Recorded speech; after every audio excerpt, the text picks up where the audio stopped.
Hey guys, and welcome back to this channel. In this video, I'll be showing you guys how you can split screens on Davinci Resolve. So add your video to your project like so. Sorry. There we go. And then I am just going to select cropping here, and then I'm just going to crop right. There we go. Sorry, I went over, and the left side as well. Making sure the subject is still in the middle.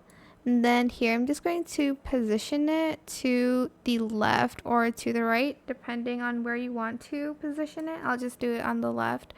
Then I'm going to add in a video on top.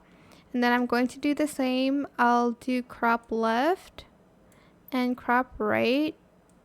Okay, it's not too much. And I'm just going to move it to the right. And that is how you can split screen on Davinci Resolve.